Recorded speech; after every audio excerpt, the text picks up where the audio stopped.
tão forte essa indicação, mas em Fortaleza a gente tem um grande centro de trauma, né, que é o IJF, que a gente vê com mais frequência. E qual é a importância do trauma no nosso contexto?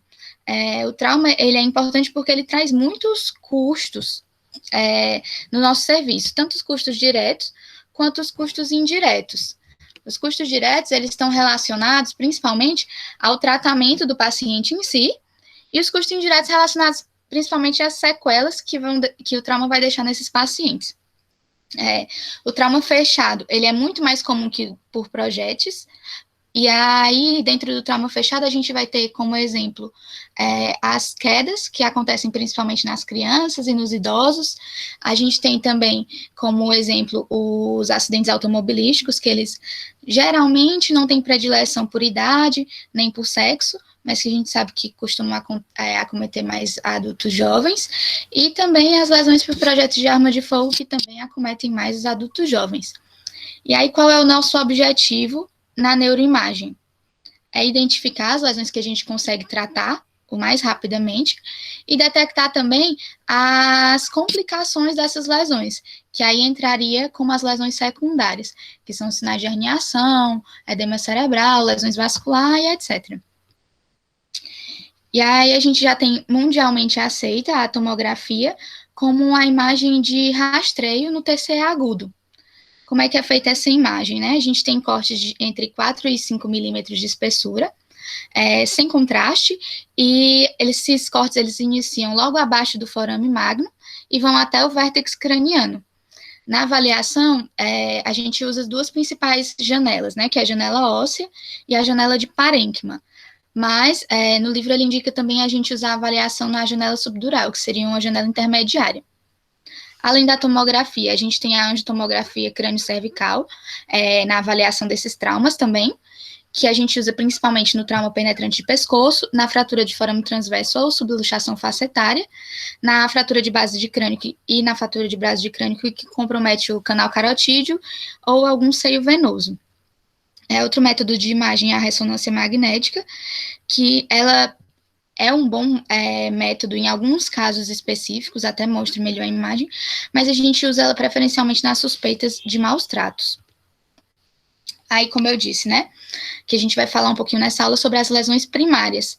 A gente tem várias formas de classificar o TCE, uma delas é a forma clínica, que a gente classifica com a escala de Glasgow, e dessa forma a gente vai querer classificar de uma forma mais patológica, digamos assim, certo? Dividindo em lesão primária e lesão secundária. A lesão primária, ela vai ser aquela que vai envolver as lesões do escalpo e do crânio, as hemorragias extraaxiais, as lesões intraparenquimatosas e uma miscelânea de outras alterações que eu vou citar um pouquinho mais na frente.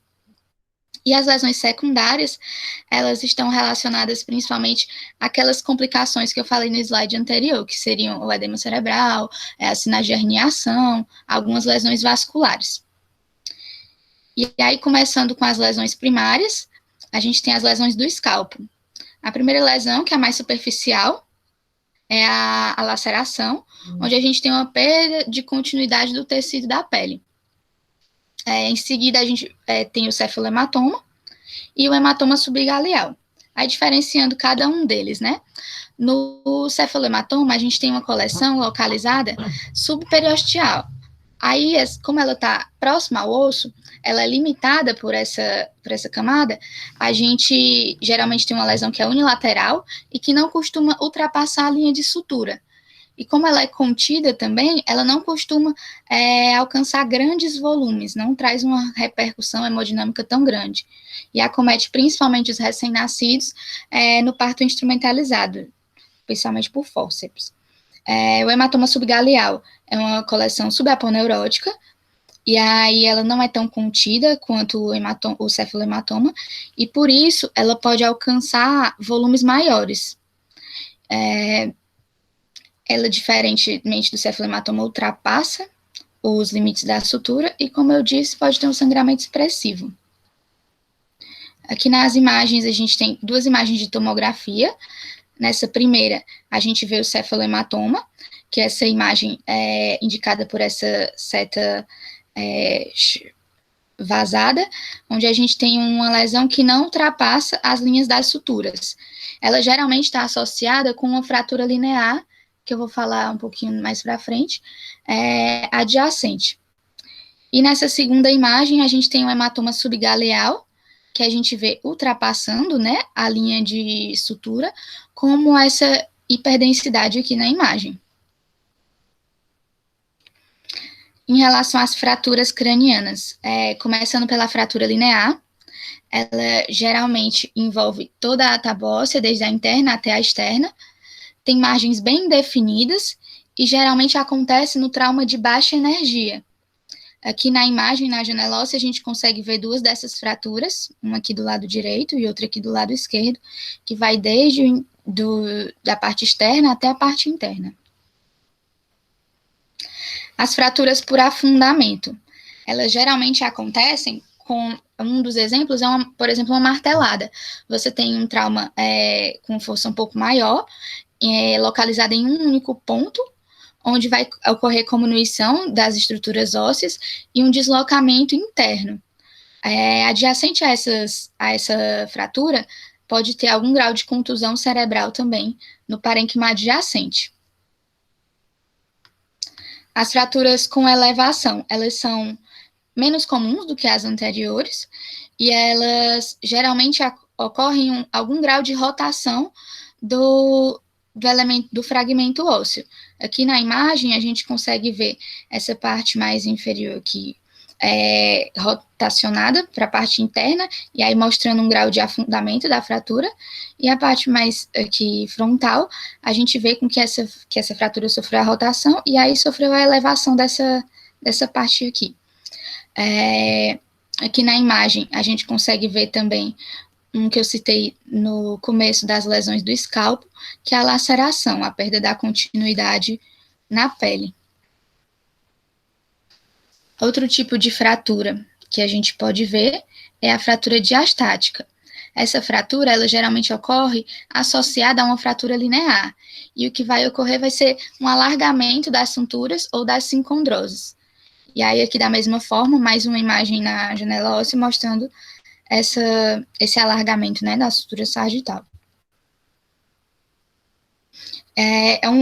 A fratura em crescimento é uma fratura mais rara, ela é bem menos comum, geralmente acontece até os 3 anos de idade, e ela também pode ser chamada de cisto leptomeníngeo pós-traumático. Outra forma também de chamar essa fratura é de erosão crânio-cerebral. Como eu disse, ela é rara, né? E aí ela geralmente se inicia em uma fratura linear.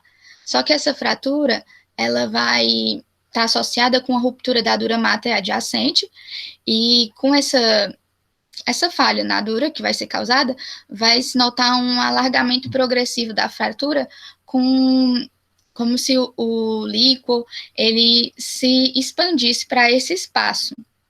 E aí vai formar essas imagens que a gente consegue ver aqui, tanto na tomografia, quanto nessa ressonância em T2, que a gente consegue ver essas imagens com lucentes, ovaladas, com indentações nas suas margens e esses bordos chanfrados. Aqui na imagem de tomografia e aqui na imagem da ressonância, onde a gente vê o líquor se expandindo para dentro da díploe. E aí, acabando essas lesões mais superficiais, a gente vai entrar um pouco mais, que são nas hemorragias extraaxiais. As hemorragias extraaxiais, elas acontecem em qualquer um dos espaços, que eles podem ser existentes ou potenciais, né? A gente tem, no caso do espaço tanto epidural quanto subdural, que são espaços virtuais, e o único que realmente existe é o espaço subaracnoide. O hematoma epidural, ele vai ficar localizado entre a tábua óssea interna e a camada externa da dura. O subdural, entre a dura e a aracnoide, e o subaracnoide vai ficar entre a aracnoide e a pia mater. Sobre o hematoma epidural, ele pode ter causa tanto um sangramento arterial quanto um sangramento venoso. A gente vê como protótipo, né, a ruptura da artéria meníngea média, onde o paciente vai apresentar aquele quadro clínico mais clássico, né, que a gente costuma estudar, que é o paciente, ele pode ter uma perda momentânea da consciência, mas posteriormente ele retorna, né, aos sentidos, e aí logo depois ele pode ter uma queda abrupta, uma piora mais marcada. Na imagem, a gente costuma ver uma lesão unilateral, supratentorial, em formato biconvexo, né, que é o formato de lente, e raramente essas lesões elas vão ultrapassar as linhas de sutura. Outra coisa importante se falar é que algumas dessas lesões elas podem apresentar o sinal do redemoinho, que eu vou mostrar numa imagem mais na frente. Esse sinal do redemoinho ele pode indicar um sangramento mais rápido, que aí é como se o coágulo ele não tivesse um tempo de retração suficiente, indicando algum grau de gravidade da lesão. E caso essas lesões elas tenham algum gás em permeio, elas podem também estar relacionadas a um trauma de mastoide. Aí aqui nas imagens de tomografia, nessa primeira imagem, a gente tem a imagem clássica, né, de um hematoma em formato de lente, biconvexa, hiperdenso, e aí a gente tem uma densidade que geralmente vai entre 60 e 90 unidades Hounsfield, e na segunda imagem a gente consegue ver o sinal do redemoinho, que é essa parte mais hipodensa da imagem, como eu disse, falando a favor de um tempo insuficiente de retração do coágulo.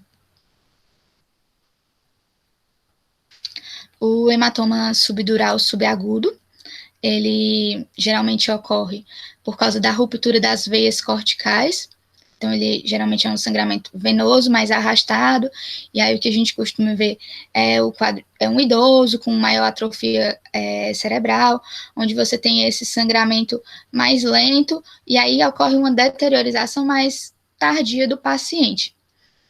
Geralmente na imagem a gente vê em forma de crescente supratentorial, que desloca a interface, né, a transição da substância branca para a substância cinzenta mais medialmente.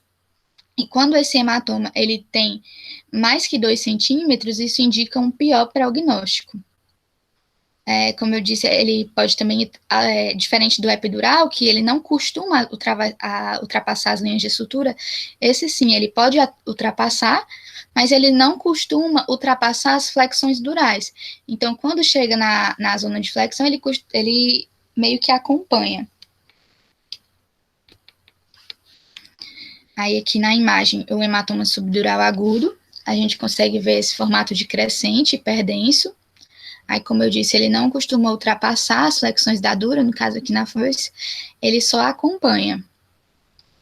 E aqui, na imagem de ressonância, numa sequência de flare, a gente consegue ver, essa imagem ela foi feita alguns dias após o trauma inicial, então a gente já consegue ver ele mais hipointenso, e algumas imagens de lesão com dano axonal.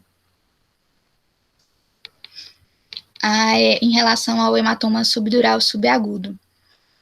O hematoma, ele, com o tempo, ele vai sofrendo uma organização, uma lise, e pode até formar membranas. E aí, isso ocorre geralmente nas crianças e nos idosos. Com o tempo, a densidade desse hematoma, ele vai diminuindo, mais ou menos 1 a 2 unidades Hounsfield a cada dia, e aí faz com que ele fique cada vez mais isointenso em relação ao córtex. E na sequência de difusão, a gente tem um sinal chamado de dupla camada, que também indica esse hematoma subdural subagudo. Aí aqui nas imagens a gente tem essa primeira na tomografia, onde a gente vê o hematoma subdural, um formato de crescente, deslocando medialmente essa interface entre a substância cinzenta e a substância branca, mais isodenso em relação ao córtex. Aqui na segunda imagem a gente vai ter uma ressonância em T1, onde a gente vê o hipersinal aqui do hematoma, e também rechaçando o parênquima já mais para a face medial. E aqui a gente tem o sinal da dupla camada na sequência de difusão. E, como eu disse, né, esse hematoma ele vai evoluindo com o tempo até ele poder se tornar ou misto ou crônico. Uma das características que a gente vê nesses hematomas é o efeito do hematócrito, que é como se fosse uma leve graduação gravitacional, onde a gente tem uma mudança na densidade do hematoma, dependendo da localização. Vou já mostrar uma imagem para poder ficar mais fácil de entender. E também podem se formar bolsões septados com hemorragias de várias idades diferentes, que na imagem pode até lembrar alguma lesão, alguma patologia meningea. Aí, como eu disse, eu não sei se vai dar para ver direitinho aí na tela de vocês, mas a gente tem aqui o hematoma subdural, onde a gente vê que a parte mais anterior, certo? A gente vai ter uma hipodensidade mais marcada do que essa parte mais posterior, justamente porque o paciente está em decúbito, né? E aí tende a ocorrer essa sedimentação. Da mesma forma, nessa outra imagem, que a gente consegue ver que essa parte anterior é bem mais hipodensa do que a parte mais posterior. E aqui a gente já consegue ver várias membranas, né, septações, falando mais a favor de uma lesão mais crônica e com vários estágios de evolução. Nessa próxima imagem, a gente tem uma ressonância em T1, onde a gente consegue ver aqui desse lado, à direita, uma coleção hiperdensa, falando a favor de um hematoma subdural subagudo, e desse outro lado, uma lesão mais isointensa, falando a favor de uma coleção mais crônica. Em relação à hemorragia subaracnoide, né, que é o último desses da hemorragia extraxial. A gente tem a hemorragia subaracnoide que acontece entre a aracnoide e a pia mater, ao contrário do que muita gente pensa, a causa mais comum, não, pelo livro que ele cita, não é a ruptura de aneurisma, e sim o trauma. E geralmente ele vai ocorrer nas regiões perisilvianas e nos sulcos anteroinferiores dos lobos frontais e temporais. Também pode ocorrer na alta convexidade. E quando ela ocorre, geralmente associada a outra lesão, ela se encontra próxima à lesão concomitante. Na imagem, a gente vê as hiperdensidades lineares nos sulcos e, como eu disse, pertinho das lesões concomitantes. Aqui na primeira imagem, a gente tem uma tomografia, onde a gente vê as hiperdensidades delineando os sulcos, aqui apontados pela seta. E nessa imagem aqui do lado, a gente tem um flare da mesma forma, mostrando essas hiperdensidades que delineiam os sulcos. No caso da ressonância, por exemplo, se a gente tivesse uma sequência T1, a gente não conseguiria ver tanto, porque seria isointenso. Aí os sulcos apareceriam mais sujos, mais manchados. Agora, saindo das hemorragias extraxiais e entrando um pouquinho no parênquima, né? A gente vai ter como primeiro exemplo a contusão cerebral, que ela é um exemplo de lesão que ela não costuma ser visível nas primeiras imagens. Elas são mais vistas nos exames de controle. Elas podem ocorrer tanto por golpe ou por contragolpe, e aí elas vão se localizar preferencialmente perto da tábua óssea, que aí vai acometer os lobos temporais e as superfícies inferiores dos lobos frontais, geralmente na topografia dos giros orbitais. E ela se caracteriza na imagem por hemorragias petequiais, geralmente arredondadas e mal definidas, com um halo de edema circunjacente. Aqui na imagem a gente tem essa primeira, que é uma tomografia, onde a gente vai ver essas lesões petequiais hiperdensas aqui, com halo de edema ao redor. E aqui a gente tem a ressonância, onde a gente vê também essas áreas de hemorragia com edema adjacente. Outro tipo de lesão intraparenquimatosa é o dano axonal difuso.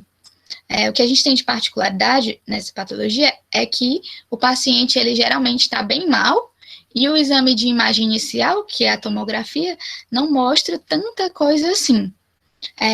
Essas lesões, elas vão acometer a substância branca, geralmente corpo caloso ou cápsula interna, e aí a localização delas é muito importante também na gravidade do paciente. As lesões mais leves, elas são vistas geralmente na interface entre a substância branca e a substância cinzenta. As lesões, digamos assim, moderadas, elas vão estar localizadas principalmente na substância branca lobal ou então no corpo caloso. E no TCE mais grave, esse dano axonal, ele vai estar presente principalmente no mesencéfalo e na porção superior da ponte. Aí aqui na imagem a gente trouxe do livro a imagem do mesmo paciente na tomografia, que a gente não vai ver tantas alterações. E aí aqui na ressonância, nessa foto a gente vai ter um T2 estrela, onde a gente vê múltiplos focos de artefatos de suscetibilidade magnética ao redor do corpo caloso e na substância branca. Outra patologia também, que aí nesse caso ele vai ter um quadro clínico bem semelhante, é o dano vascular difuso.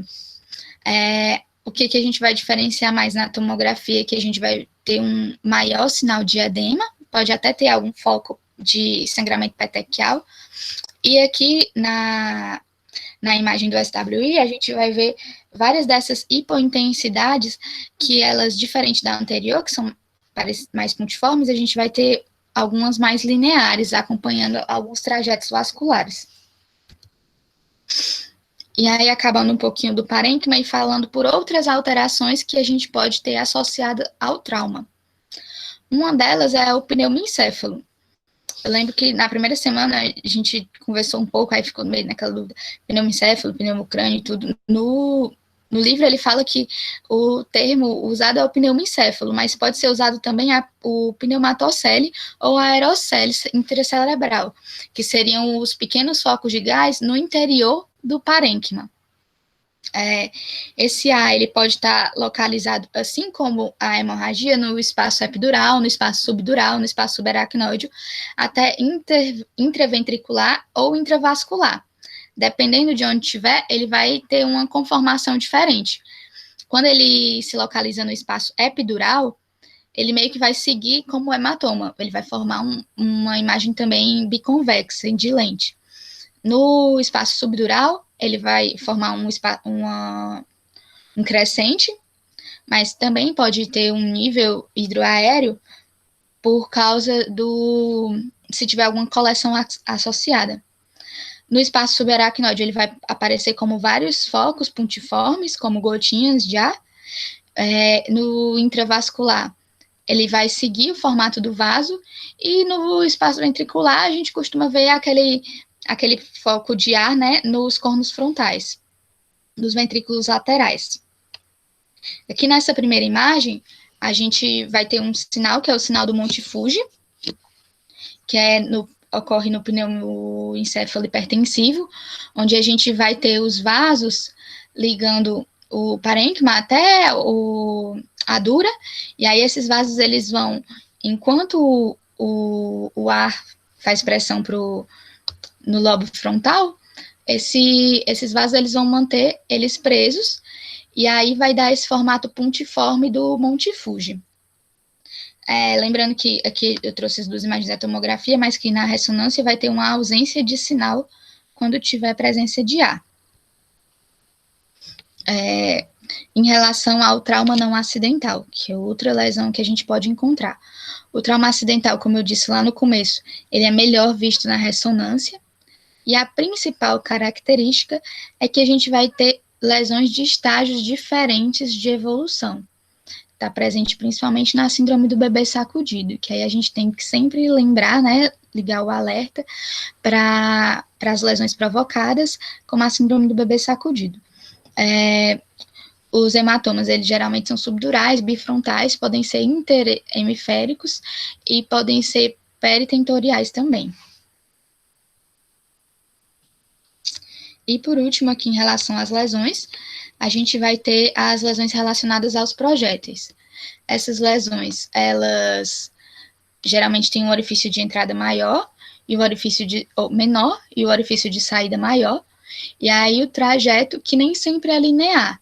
Como o projétil ele vai entrar, e ele vai passar por diferentes meios digamos assim, de resistência, ele pode sim sofrer um trajeto curvo. E aí, qual é a importância, né, de a gente descrever bem essas lesões? A gente precisa dessa descrição para ajudar principalmente o pessoal da cirurgia na conduta deles, né? E aí existem algumas classificações que a gente traz que a gente traz através da tomografia para poder avaliar o grau e o prognóstico da lesão do paciente. A primeira aqui, eu vou citar aqui a classificação de Marshall, que é uma classificação mais antiga, mas que no artigo que eu li ele fala que ainda é bem utilizada, que ele fala em 6 graus. E esses 6 graus, eles vão do 1 ao 6, onde o 1 ele é mais leve e o 6 ele é uma lesão de pior prognóstico. A lesão de grau 1, geralmente a gente não vê alteração na TC. Aí a gente consegue ver aqui do lado a imagem. Eu vou pedir desculpa para vocês em relação a essas imagens agora da classificação, que elas ficaram um pouquinho borradas, porque foi o que eu achei assim mais exemplificado. A lesão 2, que a gente continua vendo as cisternas, mas a gente pode ter um pequeno desvio de linha média entre 0 e 5 milímetros, e elas até podem apresentar lesões de alta densidade, ou até heterogêneas, mas geralmente essas lesões elas não ultrapassam o volume de 25 centímetros cúbicos. Aí aqui a gente consegue ver na tomografia um leve desvio da linha média, né? Vai estar um pouquinho para a direita, com uma pequena hiperdensidade aqui na região dos núcleos da base. E aí a lesão grau 3, né? A lesão grau 3 ela é caracterizada principalmente pelo edema. A diferença que a gente tem em relação à lesão grau 2 para a lesão grau 3 são as cisternas, que na 2 a gente vai estar presente, e na 3 elas já vão estar comprimidas ou então completamente apagadas. Que aqui na imagem a gente já não consegue ver mais nenhuma cisterna nesse paciente. A lesão grau 4, né, ela vai estar relacionada principalmente à mudança, né, ao desvio, que aí a gente entra com o desvio da linha média, que ele já passa. Nas anteriores a gente tinha um desvio de 0 a 5, e agora a gente já tem um desvio maior do que 5 milímetros, e continua sem apresentar essas lesões mais volumosas. Na lesão grau 5, né, a gente vai ter alguma lesão que já foi drenada, né, evacuada cirurgicamente, e aí entra dentro dessa classificação qualquer uma dessas lesões que já tenham sido corrigidas.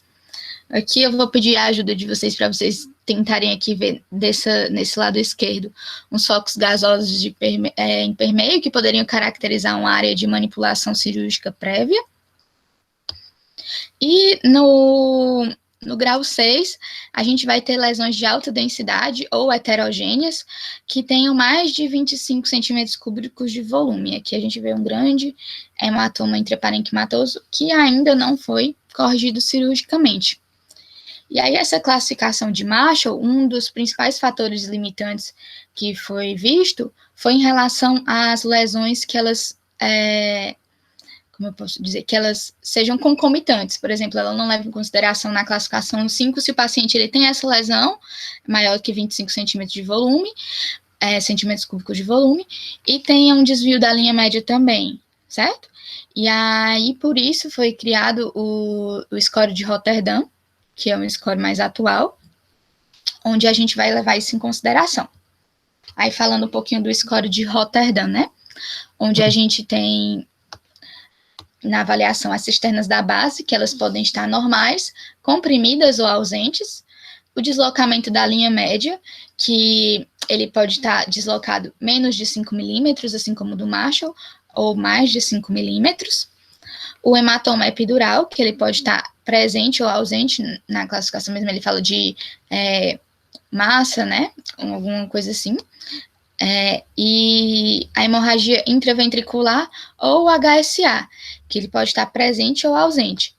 E aí você vai pontuar, somar essas pontuações, e no final você vai somar mais um, Ou seja, esse score ele também vai de 0 até 6, sendo bem comparável assim aos critérios de Marshall. E aí, a partir disso, a gente vai ter uma avaliação do prognóstico do paciente. Os pacientes entre 1 e 3 têm melhor prognóstico. E aí, quando se trata das crianças, né, quando a gente está avaliando a criança, a gente vai ver que o 1 e o 3, ele tem melhor prognóstico ainda do que o 1 até o 3, do que os adultos. E o 4 até o 6 tem pior prognóstico nos adultos, e na criança o prognóstico é pior ainda, né, quando a gente tem essas avaliações. E aí são esses critérios que vão ser trazidos mais para a prática, né? E aí era mais ou menos isso que eu queria mostrar para vocês em relação ao trauma. Essas daqui foram as referências que eu usei durante a aula, para complementar um pouquinho o livro. E eu queria agradecer a todos que assistiram a apresentação e queria deixar o espaço aberto para quem quisesse complementar alguma coisa, trazer alguma coisa que pudesse ajudar na aula ou alguma curiosidade, alguma coisa, quem quiser falar, sinta-se à vontade. Fernanda, parabéns pela apresentação. Você conseguiu trazer tudo assim que é de fato importante. A aula ficou bem didática, não ficou cansativa, ficou ótimo, o tempo excelente. Espero que você tenha gostado, né, de ter estudado pela Anne Osborne, que eu acho ela excelente para nós na época da residência, principalmente de radiologia. E queria abrir o microfone tanto para o doutor Pablo, né, quanto para o Heitor, que a gente convidou ele. O Heitor até deu uma aula muito boa no JF, que em relação a esse tema, abordou até questões técnicas, né, Heitor? Foi muito, excelente mesmo. Eu queria que vocês ficassem à vontade para contribuir, né, fiquem à vontade. O Pablo, o senhor vai falar alguma coisa, professor? Pode ficar à vontade, amigo. Pode ficar à vontade. Certo. Vamos começar agora a comentar, certo? Da aula toda, a aula foi muito boa, certo? É uma aula bem completa, né? Bem metódica. Gostei da metodicidade da Fernanda, né? Falando de todos esses tipos de traumatismo que você pode ver, né? Na imagem do neurotrauma. Inclusive, né, a parte mais humilde do neurotrauma, né, que é o início da apresentação da Fernanda, que falou das lesões extracranianas, né. Elas, não sei o que, lesão intracraniana não tem importância, tem que ser normal. Calma, né. Uma tomografia que não tem imagem intracraniana de lesão, mas a lesão extracraniana nos diz muito, né. Ela falou bem direitinho do cefalohematoma e do hematoma subgaleal, né? O hematoma subgaleal é muito mais comum, você vê muito mais. Você vê muito mais no adulto. Cefalohematoma é um fenômeno que você vê principalmente na criança. Quando tem que operar um paciente que por acaso tem um desses, você distingue bem também, né? O hematoma subgaleal, que é muito mais chato, ele expande muito a pele. Você sabe quando você vê aquela tomografia com o espaço subgaleal gigantesco, que você tem pela frente uma cirurgia que não só tem a complexidade inerente à neurocirurgia em si, como vai ter aquela dificuldadezinha do acesso, aquele acesso mais sangrento por causa do hematoma subgaleal. E o cefalohematoma já é mais difícil, né? E quando ele tem, é uma coisa mais fluida. Logo debaixo do periósteo, sangrando, e normalmente por conta de alguma fratura, como a Fernanda pontuou. É um companheiro que às vezes acompanha os extradurais. Você tem um extradural causado por uma fratura sangrante, quando você vai começar a abrir, já tem aquele cefalohematoma e debaixo dele a fratura sangrando, que você às vezes tem que cuidar dela, colocar um pouquinho de cera de osso antes de ir para a craniotomia, né? Aí ela mostrou também as fraturas, né? A fratura linear, a fratura com afundamento. Fratura linear de longe é mais comum, certo? E interessante que a gente tem que prestar atenção, né? E eu lembrei, sobre fratura linear, eu lembrei de um dos casos que eu vi de interessantes. Foi um rapaz que tinha caído de moto e me chamaram para avaliar e ele tinha capacete, esse capacete não saiu da cabeça dele, né? Aí, olhando com bastante atenção a fratura, a gente tem que lembrar disso, né, quando vai analisar essas imagens, e alguns padrões de sutura pouco comuns, mas que permanecem com os pacientes, com alguns tipos de paciente. Dentre eles, a sutura metópica, né, que normalmente você só tem na infância, desaparece completamente. Esse rapaz foi o caso, né? Eu tenho a foto dessa sutura em algum lugar, não acho ela com facilidade. Mas tá lá, a sutura metópica, bem bonitinha, como se fosse a continuação da sutura coronal, né? Aí tinha sido interpretada na parte clínica desse rapaz com uma fratura e tal, mas aí não tinha assim, nem o sinal de alarme do TCE e tinha esse achado pouco comum, né? E também as fraturas e esses achados extracranianos nos ajudam muito por onde procurar, certo? Ah, você está vendo uma fratura linear, pois procura um hematoma extradural com mais atenção perto dessa fratura. Você está vendo uma fratura linear ou está vendo um hematoma subgaleal importante? Lá do outro lado, procure um hematoma subdural, procure uma hemorragia subaracnoide traumática, né? Que já são mais características da lesão difusa, que normalmente, nesses casos que você não tem uma lesão difusa muito proeminente, são resultado daquele fenômeno de lesão de golpe contra golpe. Você tem um golpe contra a cabeça, você tem um rechaço das estruturas intracranianas, e essas estruturas intracranianas, onde elas entrarem em contato com o crânio do outro lado, vão ter lesão, né? Eu até tenho uma foto interessante de um caso que eu operei ontem. Deixa eu procurar aqui. Não é aqui. Deixa eu ver onde foi que eu coloquei.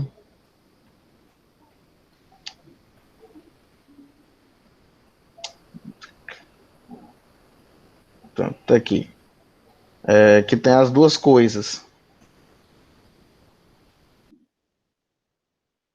Lá.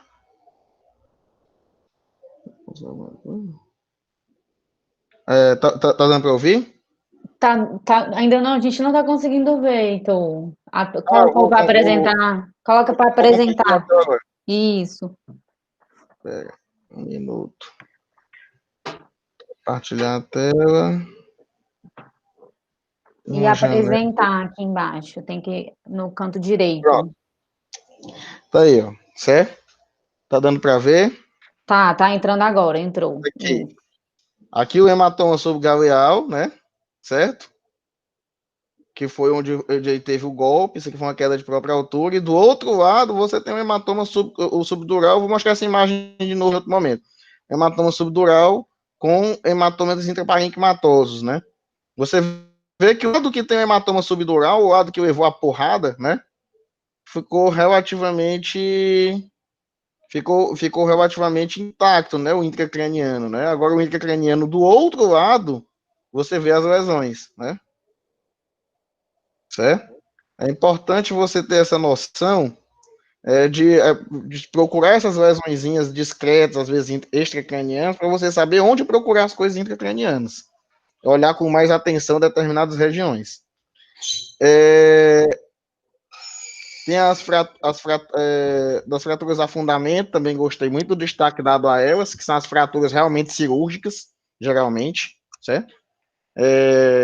Tem os critérios, né, para operá-las. Os critérios mais aceitos são lesões afundamentos que ultrapassem a espessura de uma tábua óssea ou afundamentos abertos, né, chamado, né?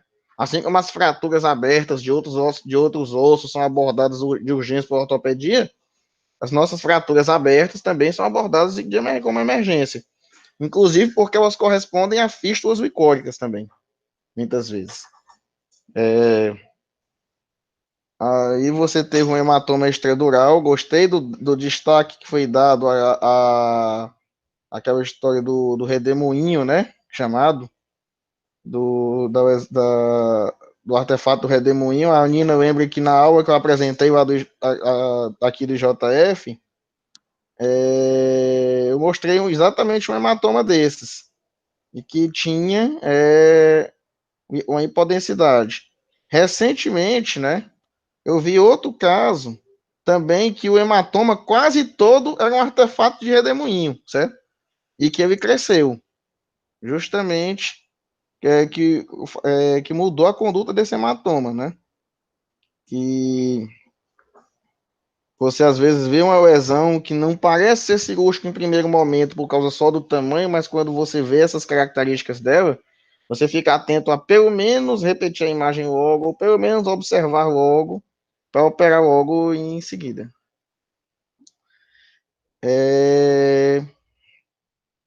O que mais? Dos hematomas extradurais, né? Falou dos hematomas subdurais. O hematoma subdural agudo, né? Que o hematoma subdural agudo, de verdade, ele também não precisa de muito tempo para se desenvolver. Ele é tão rápido quanto o hematoma extradural agudo. E às vezes você vê ele evoluir na sua cara. Muitas vezes, teve já mais de um doente que eu vi na emergência, que chegou com extradural, e o subdural agudo, você tem que ficar, às vezes eu ainda acho mais traiçoeiro que o extradural. Ele tem uma primeira imagem, uma imagem pouco extensa, um hematoma de seus 5 milímetros de espessura. Aí é o doente que convulsiona e fica anisocórico. Aí você vai atrás de repetir a imagem, aquele hematoma que tinha 5 milímetros de espessura, agora tem 20 milímetros, né? Aí você tem que colocar em sala o quanto antes. E como ele é produto de lesão difusa, o hematoma subdural agudo, é uma atenção importante aqui, o hematoma subdural agudo e os hematomas subdurais crônicos e subagudos são doenças completamente diferentes, né? O hematoma subdural agudo, ele é produto de lesão difusa grave, normalmente. Uma lesão difusa suficientemente intensa para romper pequenos vasos da pia, romper pequenas artérias piais, e você tem um hematoma subdural de rápido desenvolvimento. É o hematoma do motoqueiro que bateu a 140 km por hora. É o hematoma do rapaz do carro que colidiu de frente com outro carro, ambos a 80. Certo? É um hematoma subdural agudo, é uma lesão difusa gravíssima. É o padrão que é mais associado a sequelas. É o padrão, normalmente, do Marshall 4 que ela mencionou na aula. Né? Uma lesão que tem um subdural agudo, provocando um desvio de linha média maior do que 5 milímetros, e não dá para ver nenhum sulco, nenhuma cisterna nessa imagem. Aí, falando também dos subdurais crônicos, né, e subagudos, que já são produto de outra coisa, como ela falou, pequenos insultos ou pequenas quedas, com hematomas inicialmente pequenos e que podem ir se desenvolvendo. Existem várias teorias, né, sobre o desenvolvimento desses hematomas que levaram às mudanças na terapêutica deles, né? As mais aceitas envolvem aspectos inflamatórios, aspectos osmóticos, certo? Que você tem o sangramento, você tem a degeneração desse sangramento. A degeneração desse sangramento envolve inflamação, envolve angiogênese nas paredes do hematoma subdural, que envolve mais sangramentos e envolve uma coleção osmoticamente diferente em relação ao plasma, que é a solução hidrófila, vai crescendo de volume, vai sangrando mais e vai se autoalimentando, até virar um subdural crônico. E aí você tem, por isso que ele vai variando de densidade aos poucos, na tomografia mais por escuro cada vez mais por causa do volume de água que ele vai tomando, a menos que ele ressangre, daí aquela história das densidades diferentes, que às vezes ele pode ressangrar só numa loja, certo? Heitor, deixa eu até te perguntar dentro desse assunto. Oi. A gente já sabe quando deve acionar o neurocirurgião e o neurologista, né, na maioria dos achados. Mas uma dúvida que eu tenho, aquele idoso que tem o subdural crônico, que ele faz agudização, ele, ele é sempre um caso que a gente tem que alertar o neurocirurgião? Sempre. Sempre. E E tem alguma espessura que a gente deva alertar, mesmo sendo um crônico? Sim, idealmente todas elas, certo? Porque pelo menos de um acompanhamento neurocirúrgico esse doente vai precisar, certo? Mesmo que a gente não opere todos eles, certo? Você tem tratamento clínico, tratamento conservador e vai precisar de acompanhamento neurocirúrgico para esse caso. É o paciente que vai voltar no consultório, você vai ver se o tratamento conservador está tendo resultado. Você pode fazer, como eu falei, né? Tem aspectos inflamatórios. Um dos tratamentos utilizados é a dexametasona. Existe também tratamento com estatinas.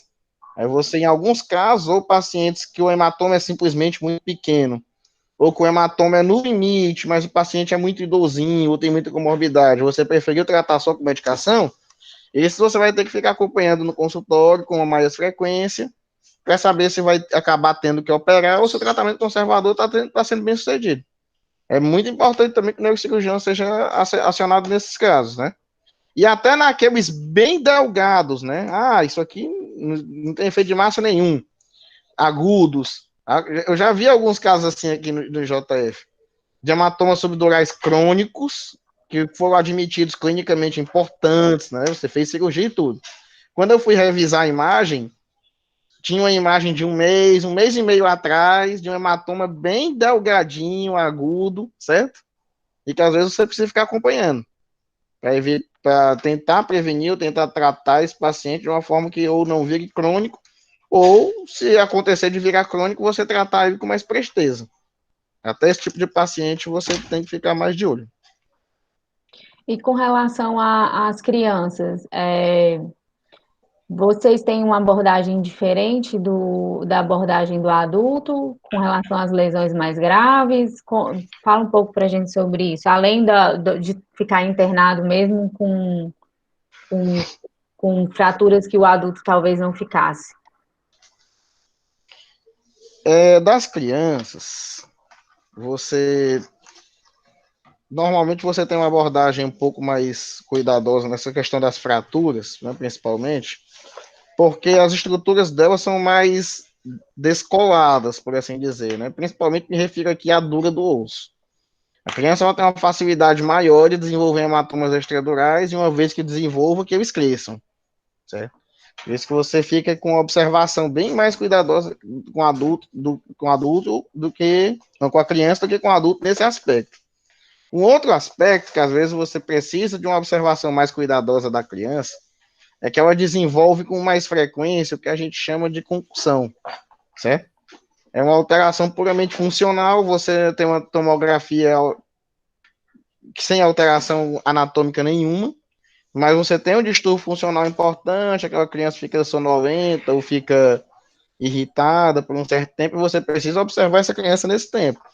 Você não sabe se você está diante de um quadro de lesão difusa um pouco mais sério, que venha piorar. Normalmente não, mas é uma criança que esse aí exige mais cuidado, né? Até a criança com tomografia inteiramente normal, nesse caso que eu estou falando. Uhum. E certo. Nina? Oi, escutei, certo. Não, era só essa minha dúvida mesmo. E em questão de abordagem cirúrgica, tem um limiar menor para abordar a criança ou é tudo? Porque a criança você não leva ela tão clinicamente quanto o adulto, né? Então, existe uma abordagem diferente com relação às lesões traumáticas na criança? Você, assim, não assim, não diferente em fundamentos, certo? Uhum. Você adapta, você tem dificuldade de estabelecer aquela questão dos limites, de tamanhos de hematomas, porque crianças têm uma variação dentro de suas idades muito diferente de tamanho do crânio, né, de tamanho da criança, do que o adulto, então você não tem aquele limite rígido por idade. Você olha a imagem, vê características de hipertrofia craniana, desvio de linha média, características do próprio hematoma, e decide por operar ou não, assim como no adulto. Também tem uma coisa que uma criança faz, às vezes, que o adulto dificilmente faria, né? Em hematomas grandes, obviamente cirúrgicos, tanto na criança quanto no adulto, Na criança, você ainda tem um risco maior de anemia, porque a cabeça significa mais do peso corpóreo do que o adulto na criança, e aquele hematoma grande, além de precisar ser operado, você precisa deixar o pediatra alerta sobre a necessidade de repor sangue, né, de repor hemácia, somente por causa do hematoma. No adulto é muito difícil que isso aconteça. Muito bom. Obrigada, então. Nada. Aí continuando, né, teve os hematomas. Aí ela falou do hematoma da hemorragia subaracnoide, eu tenho uma imagem interessante aqui para mostrar. Vou mostrar agora aqui. Tá aqui, vou mostrar agora. Vou apresentar agora uma janela. Ela falou das características usuais da hemorragia subaracnoideia, né? Que é uma hemorragia alta, uma hemorragia de alta convexidade, certo? Que normalmente está nos sulcos, longe de grandes vasos, certo? E é associada às vezes com outros sinais de trauma. E quando você recebe uma imagem desse jeito aqui, paciente com história de trauma, e a imagem é essa daí, certo? É, uma hemorragia com uma espessura grande, né? Apesar de focal, bem grande, E logo mas aonde? logo na fissura ali, silviana, junto da fissura carotídea, né? Isso, logo na fissura silviana. Nesse problema aqui, principalmente quando o doente perde a consciência, você tem um probleminha de ovo da galinha, né? Você fica pensando, rapaz, esse cara rompeu um aneurisma, passou mal e caiu, ou caiu da moto, ou ele simplesmente caiu da moto, ou por acaso mandou que essa hemorragia subaracnoide fosse ser justamente aí, para deixar todo mundo preocupado, e na verdade é mais um caso de hemorragia subaracnoide traumática.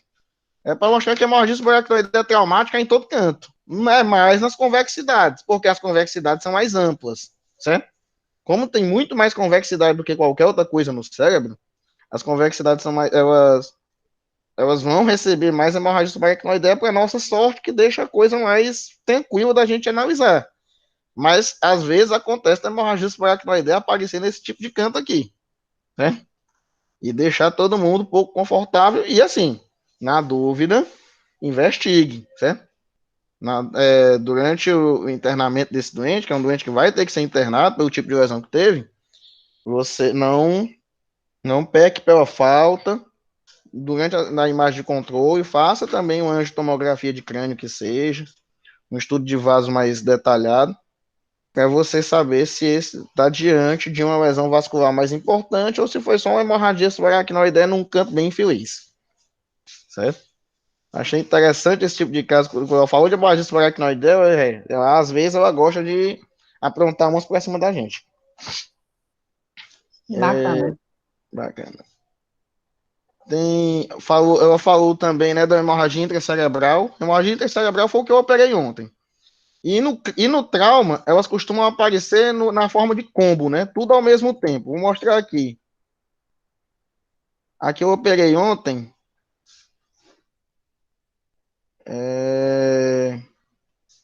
Tá aqui. Tá dando para ver? Tá aparecendo, tá? Pronto. Pronto. É o tipo de lesão, é um tipo especial de hemorragia intracerebral. A gente chama isso aqui de explosão lobar, certo? E como normalmente ela acontece no temporal, você chama de explosão do lobo temporal, né? Temporal lobe burst.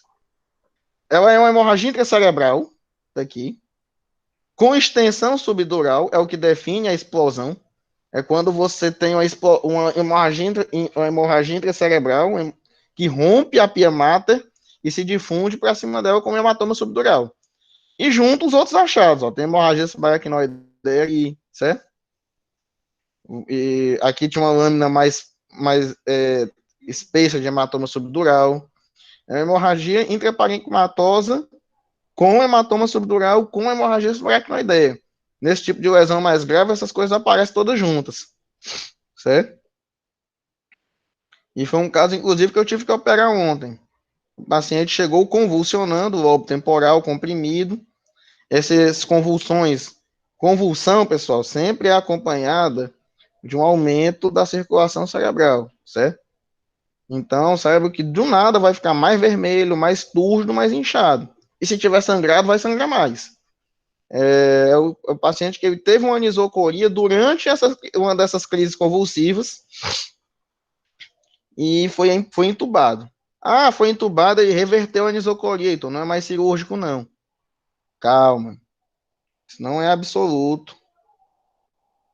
Vou voltar para uma das imagens que eu mostrei desse mesmo caso. Vou compartilhar ela agora. Tá aqui. O famigerado desvio da linha média. Tá aqui. Vou ampliar aqui um pouquinho a parte que eu quero mostrar. Tá dando para ver? Sim. Tá dando para ver e o bicho me sabota. Pronto. Tá vendo aqui, né? Uhum. O desvio de linha média não é grande coisa. E na imagem toda não era. Era isso aí, 1,5 mm, certo? Mas eu tenho que prestar atenção no paciente como um todo. Era um doente alcoolista, um doente epiléptico, né? Que já devia ter um certo grau de atrofia, e tinha isso aqui, ó. Uma hemorragia muito mais espessa, né? Fora que tinha um lobo temporal inchado. Aí a gente vai deixar em conduta conservadora só porque ele está isocórico, a linha média está perto do centro? Não vai, certo? Ele tem um efeito de massa importante no lobo temporal, por isso que eu acabei optando por operar esse caso. Inclusive está lá na unidade pós-operatória daqui, está com pique. Estou aguardando a imagem de controle. E o PAF, né? O PAF, a Fernanda não deve ter visto muita coisa sobre o PAF no Osborne. E se Não. for lá atrás no PubMed, também não vai. Porque é um fenômeno muito brasileiro, né? Infelizmente, né? Para nós somos o país relativamente industrializado com mais incidência disso aí, né? Ah, é só no Brasil que o povo anda com people, não. Tem muitos outros países, talvez até com situação pior do que a nossa, mas com condições de casos e de tratar em centro avançado de trauma, talvez o Brasil esteja numa situação única, né? Que reflete o tipo de sociedade que a gente tem aqui. Ao mesmo tempo, você tem acesso a centros de trauma adequados, você tem acesso a uma estrutura hospitalar, uma estrutura de estudos, né, para fazer essas publicações relativamente boa, sólida, e tem uma sociedade que permite que isso aconteça, né? Esses tiroteios pelo mundo. O resultado é uma expertise em PAF, como poucas vezes se vê em outras partes do mundo. Aqui nós temos muito contato com o PAF intracraniano, né? Algumas características dele, né, é que ele tem até uma classificação própria, né, informal. Você tem o PAF lobar, né, quando você tem o acometimento apenas de um lobo em um hemisfério apenas. Você tem o PAF hemisférico, né, quando você afeta um hemisfério inteiro, ele cruza um hemisfério inteiro, frequentemente anterior posterior, né? E o PAF, e o primo dele, e o mais grave de todos, que é o PAF interhemisférico, né? Que é quando ele cruza a linha média e afeta os dois hemisférios. Esses dois últimos casos, eu costumo dizer que são mais de interesse médico legal do que de interesse médico, propriamente dito, né? Porque são lesões com uma sobrevivência baixíssima, quase nula. Principalmente no interhemisférico. Você tem lesões bitalâmicas, lesão grave de mesencéfalo, logo de cara nesse tipo de PAF. Aí você. Quando é um tiro para ter potência para atravessar o crânio dessa forma, frequentemente ele causou uma lesão térmica, uma lesão mecânica em torno dele muito grave. E é um paciente que ou é morte em cena, ou o paciente já chega em morte encefálica na entrada da sala de parada. Os tiros que chamam mais nossa atenção são os PAF lobares, né? Eles causam um afundamento local, uma fratura afundamento por causa do PAF, e a gente opera essa fratura afundamento, normalmente, quando o paciente tem viabilidade clínica. Mais algum tópico? Realmente a gente vê pouca publicação e nos livros mesmo americanos eles não entram muito na questão do PAF, né? Eu nem sabia que tinha essa classificação informal. Já é publicado em algum lugar essa classificação, Heitor? Isso eu vi em livro texto, preciso me lembrar qual, faz um bom tempo que eu vi, certo? Mas a gente, frequentemente, os PAF que a gente opera são esses PAF lobares, certo?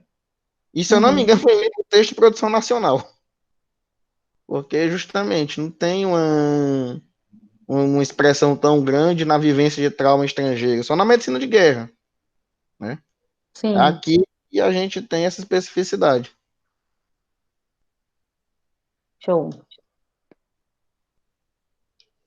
Tem mais alguma pergunta? Doutor Pablo, quer complementar alguma coisa? Alguém mais que esteja presente? Tem um artigo que saiu aí no ano passado, do pessoal lá de Baltimore, porque Baltimore é meio parecido com Fortaleza. Tem muita violência lá, na periferia, principalmente. E eles falaram na classificação desses PAFs.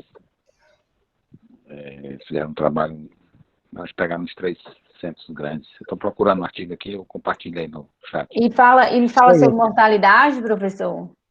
Fala, ele faz um levantamento grande. Legal. Estou procurando ele aqui. Tá. Alguém mais quer falar alguma coisa? Porque senão eu vou mostrar o casinho que eu consegui abrir aqui. Já que a gente já vai ter que ajustar algumas coisas na edição porque apareceram alguns nomes, eu vou mostrar o que eu tenho aqui para vocês que a gente pegou no plantão ontem. Peraí. Aqui. Tá aparecendo para vocês? Vi agora que tá aparecendo.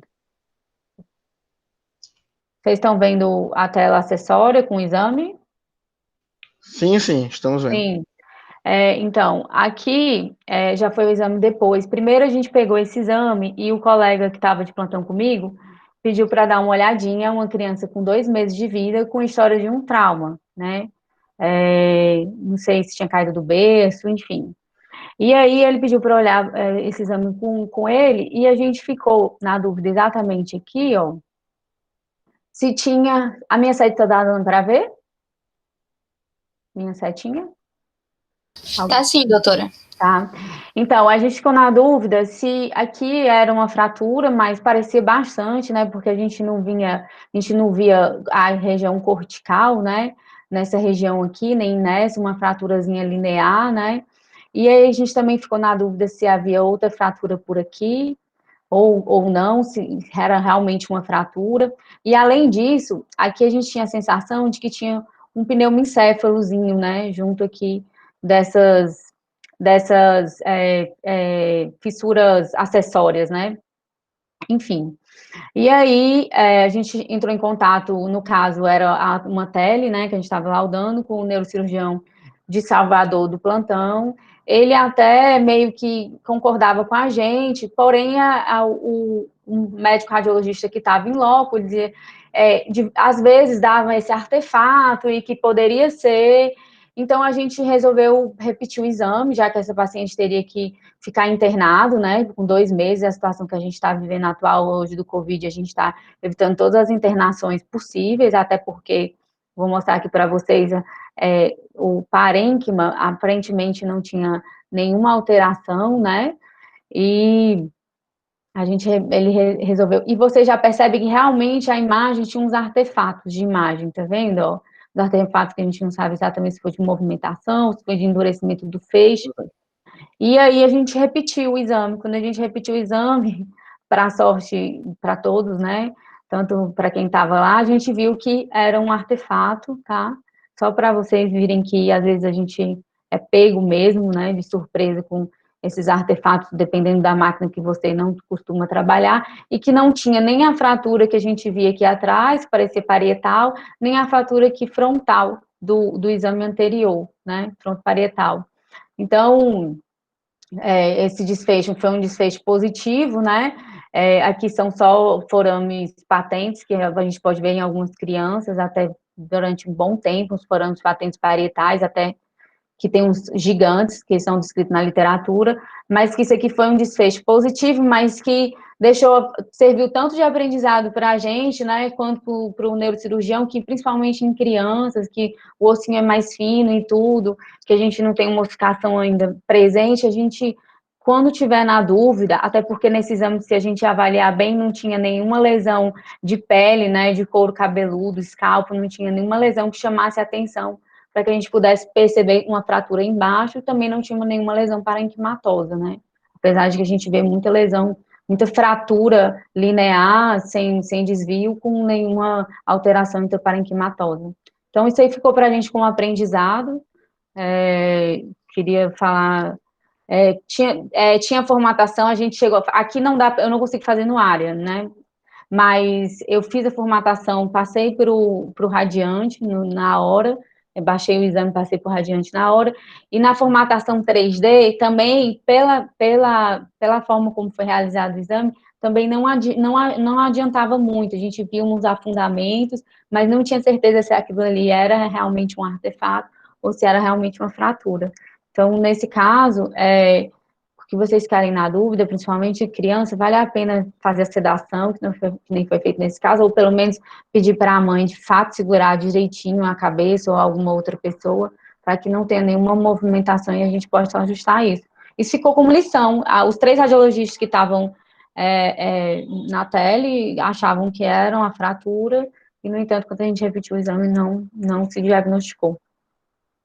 Então, pronto. Era só isso. Alguém mais quer fazer algum comentário? Podemos finalizar, então? Podemos, doutor Pablo? Podemos, Heitor? Tinha caído a minha conexão. Eu queria só agradecer a senhora e ao doutor Heitor pela ajuda e pela complementação. Foi muito boa. Obrigada. Parabéns pela aula, Fernanda. Muito boa. Fernanda. A minha rede caiu agora há pouco, não ouvi o final.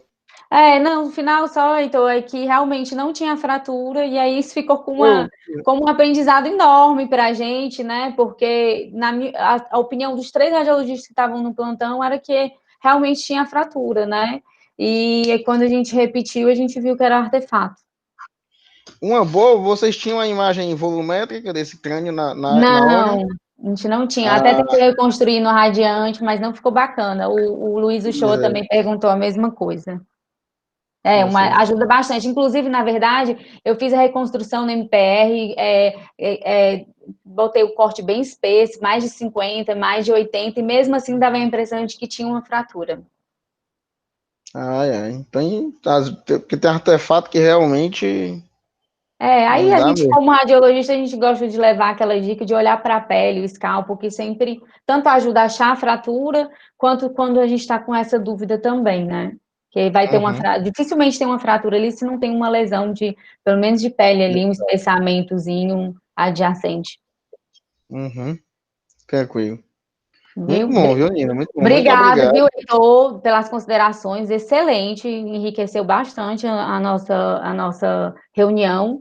Seja sempre bem-vindo, vou sempre avisar para você, para os seus residentes também, para participar. Já fica aí a reunião o Neuroclube que está sendo liderado pelo Dr. Pablo, né, do Simpact Now, não sei se interessa a vocês, mas com relação à atualização aí do que vem de novo de tumores da OMS, né? E vai ser no dia 7, né, pessoal? Quem vai apresentar até o Luiz Uchoa, que está aí com a gente. E seja bem-vindo. Dia 2.